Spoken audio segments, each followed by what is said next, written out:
Okay, I want to tell you about a moment that I have with my new clients all of the time.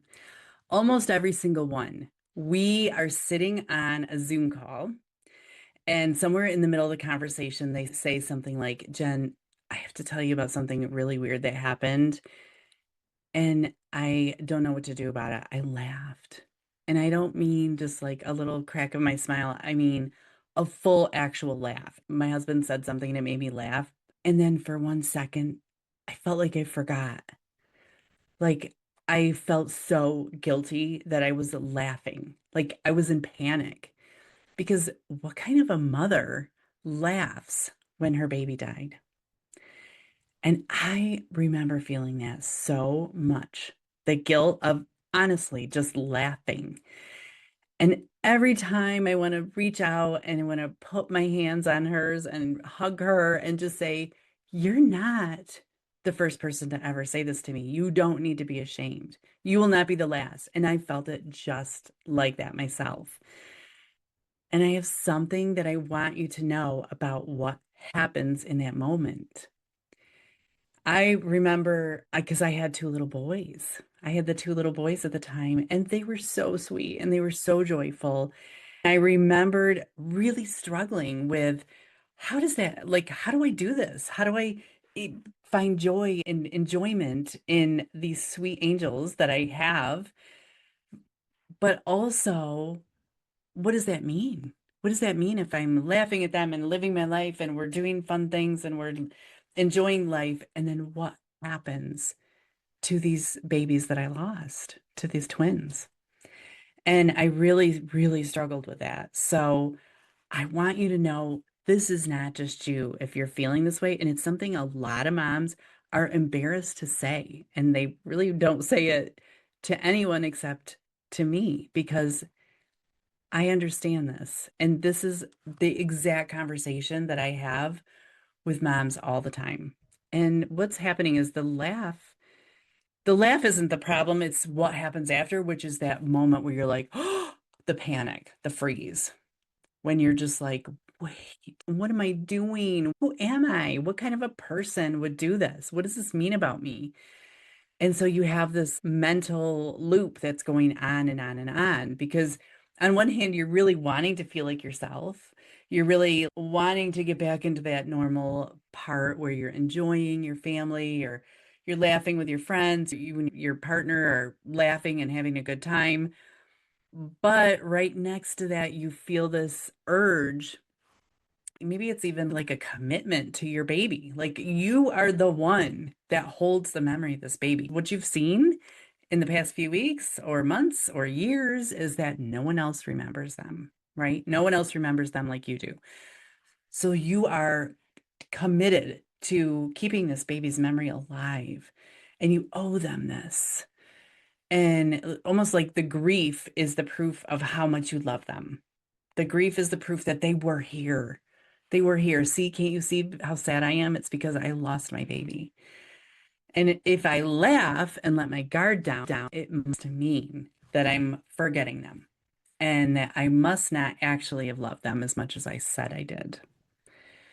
So this is one of the most common things I hear from moms I work with because it's really painful and it's so confusing. It traps her between two impossible scenarios that feel so impossible. And that's either to be miserable forever, to make sure that your baby's legacy lives on and prove how much you love them, or you're okay and you do things and you experience joy and you experience happiness, but in your mind, you punish yourself for it. So, this is something I teach in my workshop, which I'm very excited to say I am changing it up a little bit. I am going to create a 3-day experience for lost moms where we come together every single day for 3 days and just be together and I workshop in real time. So, little sneak peek at what's coming. But the brain's job is to keep you in the story that is happening right now. As soon as you lost that baby, your brain wired yourself around the reality of what happened after you came up for air, and grief became this new normal for you. Sadness is your new home. And so when something comes out is different than that, it seems really strange. And it scrambles your brain and it makes you feel like I just don't know how to even react anymore. Like, who am I? Because there's such a huge identity shift.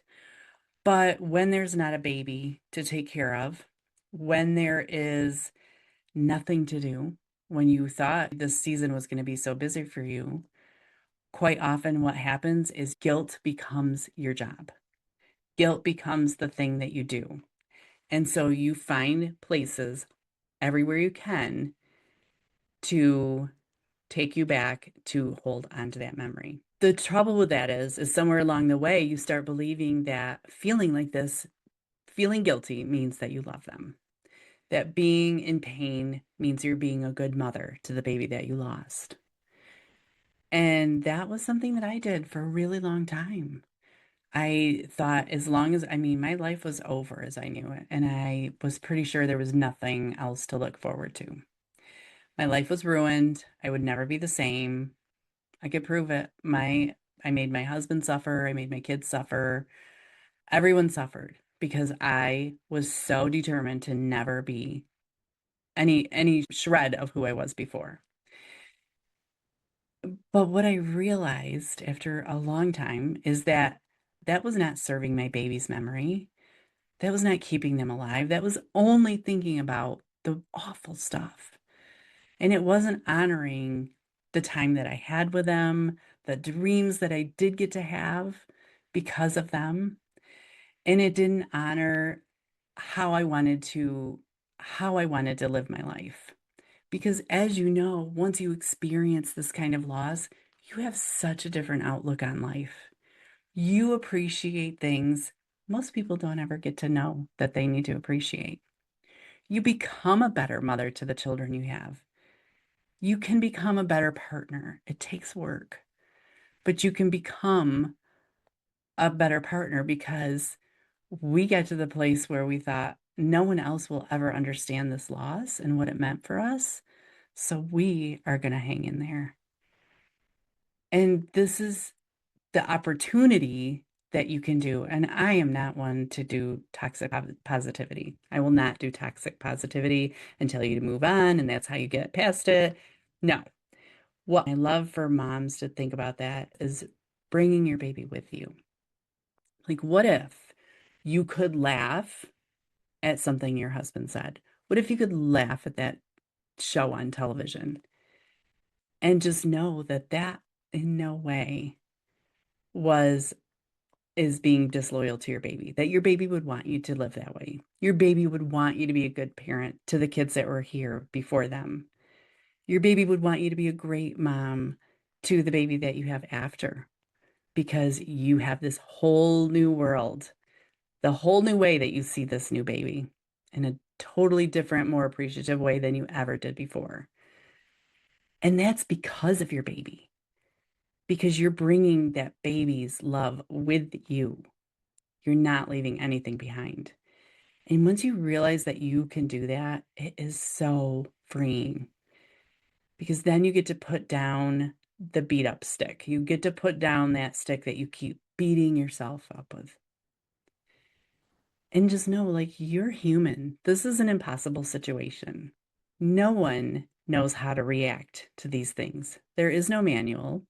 Even if there was, we wouldn't read it.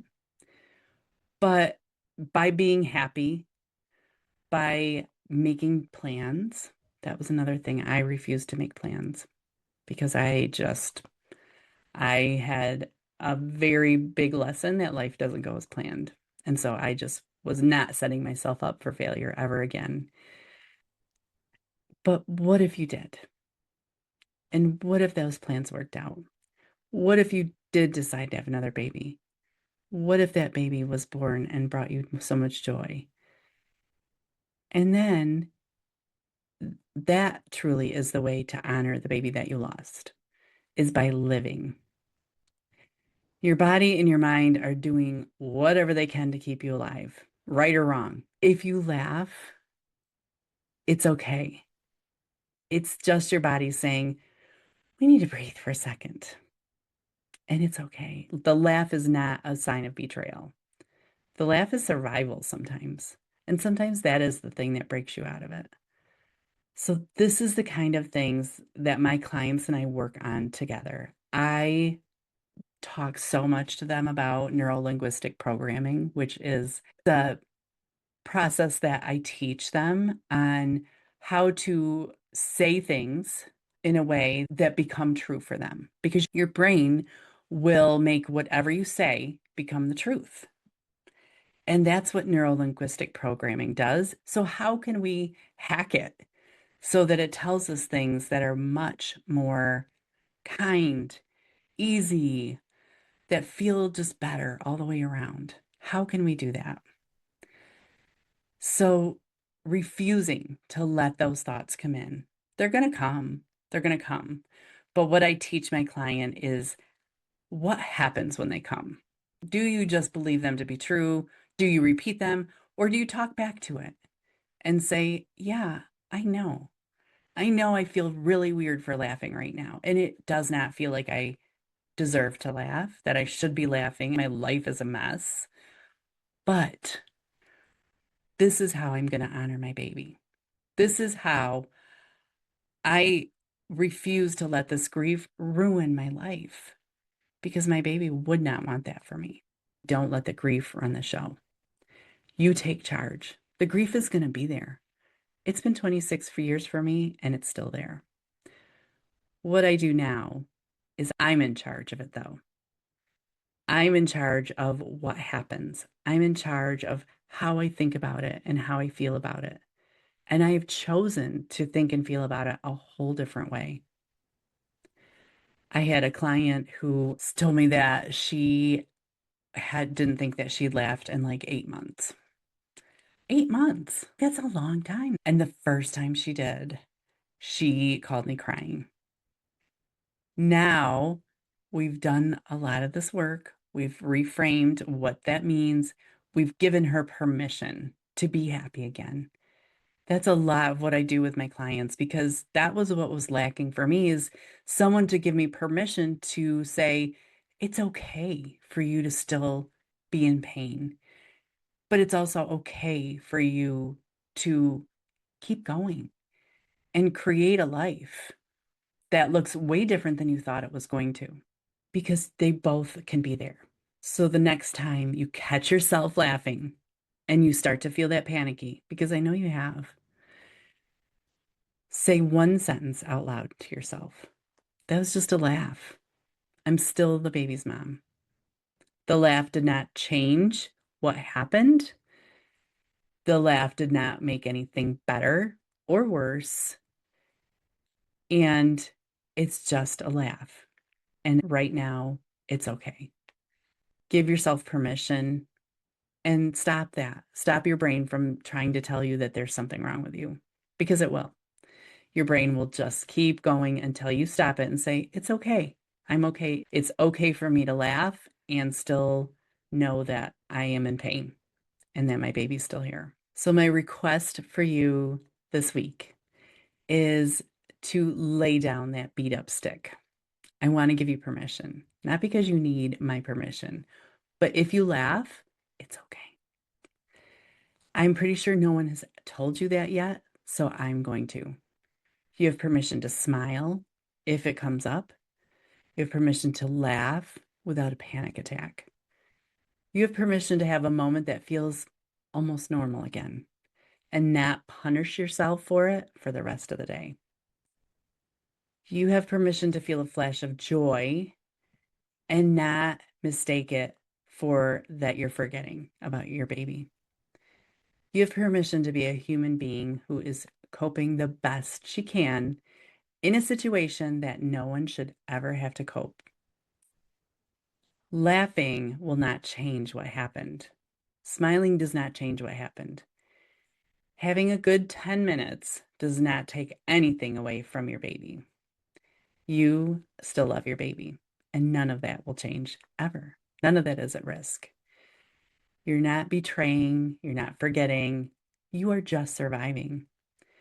And surviving if you laugh at something at 7 p.m. on a Wednesday is a great sign. So if today is the first day that you laugh, or the second time, or the 100th time, and the guilt tries to flood in afterwards, just remember, you get to choose how the end of that story goes. You get to choose what you tell your brain that means about you. I would love to invite you into my workshop where we talk about all of this and so much more. Just go to navigatingbabyloss.com/workshop and sign up. And then I will teach you my 3 steps to reduce the guilt spiral and give you strategies that you can use in everyday life for the rest of your life as you are living this life with this grief without your baby. So I will stick that in the show notes, but until next time, I am sending you so much love.